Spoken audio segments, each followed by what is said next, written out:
கண்டு எண்ணம் யாவும் அல்ல ஊமையாகி நின்றதென்ன சொல்ல 100 வார்த்தை அல்ல அல்ல ஒரு வார்த்தை புரியாதா எந்த வார்த்தை சொல்லவில்லையோ நீ அந்த வார்த்தை எந்த கண்களால் நான் 100 ஜாடையில் சொன்னேன்னு தெரியாதா புரியாதா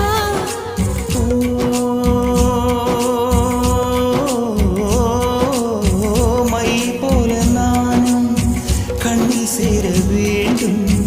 மை போல நானும் கண்ணில் சேர வேண்டும் பூவை போல நானும் உந்தன் கூந்தல் சேர வேண்டும்